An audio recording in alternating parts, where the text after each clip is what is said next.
Hello, I'm Flavia and thank you for stopping by. In this video, I will be making two Mother's Day cards using a background stamp and an alphabet die. None of the products I'm using are new. With all these constant new releases, which I love, we end up forgetting one important thing about our dies and stamps. They do not have an expiration date. So, I hope this video inspires you to go over what you already have and use it. This is the background stamp that I will be using to make these cards. It is the Simon Says stamp center cut hexagon floral. This is a 6x6 cling stamp and the hexagon in the center actually comes off, which is really nice because this way you have the option to stamp a sentiment in the center if you prefer. However, for this video I will use the whole piece. I intended to make only one card, but since I made a mistake I ended up with two and I will show you the whole process. Because my plan is to color this background with Copic markers, I will use Memento Tuxedo Black to do the stamping, and later I will stamp it again with a Versamark water pad so I can heat emboss this panel with clear embossing powder. I chose this Memento Tuxedo Black ink because it dries fast and it doesn't smear or bleed when I color with alcohol markers. I am stamping onto a heavyweight white cardstock. Once I am done stamping with black ink, I will clear the cling stamp but without removing it from my Misty stamping tool, because after coloring, I will stamp it again with a watermark stamp pad and heat emboss it. The reason I will do that after coloring is because the tip of my markers might get damaged if I heat emboss it first. If I were using a less expensive marker to color this panel, I would definitely heat emboss it first because the raised portion of the embossed areas actually helps you color inside the lines. Because the hexagon in the center comes off, that section doesn't stamp perfectly, so I will fill in the missing spots with a black marker. Once I am finished coloring, I will heat emboss it with this Wool Superfine Clear Gloss embossing powder. This is my favorite embossing powder and I use it all the time. This is definitely an extra step, but I love the extra shine. I think it makes your card stand out even more. I know I just said that I prefer coloring before heat embossing.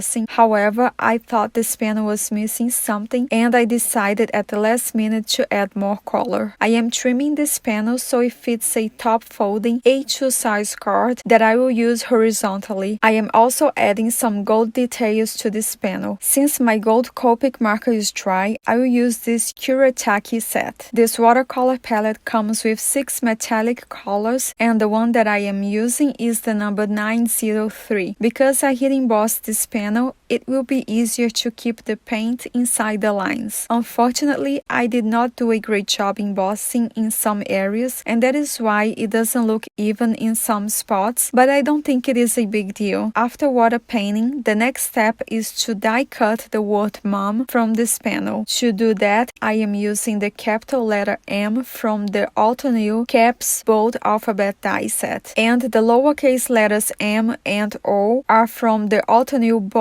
Alphabet die set. I am using a ruler to make sure everything is straight and a piece of Easy C tape to tape all of the letters in place. I have a Gemini Junior cutting machine and I will also cut each of these letters 4 more times out of a lilac cardstock. I am using a strong liquid adhesive to stack these die cuts and the letters with the patterns will go on top. Once I have all of the letters stacked up, I will tap my Versamark pad directly onto these die cut letters and heat emboss them with a holographic embossing powder to make them stand out from the background. I am placing these letters on top of the purple tape so I can heat emboss all of them at once. And this is where my heart just sank. I grabbed a dirty watermark pad by accident and messed up my die cuts. I literally just wanted to cry. When it comes to watermark stamping, I always have two pads. One that is very clean and I only use it with stamps that I cleaned very well, and another one that is not so clean that I only use over for dark stamped images. The truth is that I do not always clean my stamps very well before using a watermark pad, either because I'm rushing or just don't feel like it. So I have a pad that is designated for those moments, which is this one on the right with an emoji face sticker on the lid. And what happened was I switched the lids and used the dirty one on this project. So after this tragedy, I thought that maybe this would look cool, so I proceeded to heat emboss it with holographic embossing powder. I did that 2 times, and now I will add these die-cut letters to the front of this card using strong liquid adhesive. I am also adding the centerpiece of the letter O. Off camera, I made this card the way that I had planned, which was without a dirty watermark pad. What I wanted was to have a front panel with a continuous raised pattern. Moving on, I will stamp a sentiment inside these cards and on the envelope flap using these 2 stamp sets by Simon Says Stamp. I will have a list of all the products I used on my blog if you're interested. I chose the sentiment Happy Mother's Day and a crown on top of the word Mother and You Are Mom Believable for the inside of both cards. I spent this whole time trying to like this card that I messed up, but I just can't. It doesn't look bad in the video, but in person the die-cut letters look dirty to me, so I will die-cut the word Mom one more time out of a metallic gold cardstock. First, I tried to glue these metallic letters on top of the embossed die cuts. However, it wasn't adhering well, so I had to remove the embossed die cuts to then add the metallic ones. I do not like wasting my supplies, let alone my time, so I felt very relieved after fixing this card, and I love the final result. Anyways, this is all part of card making, and that is why I did not edit it out or start it over. The most important thing is that you end up with a card that you love, either by starting all over or trying to save it, whatever makes you happy. So these are the Mother's Day cards that I wanted to share with you. I have in the description below a link to my blog and Instagram. I appreciate you watching this video. Have a beautiful day,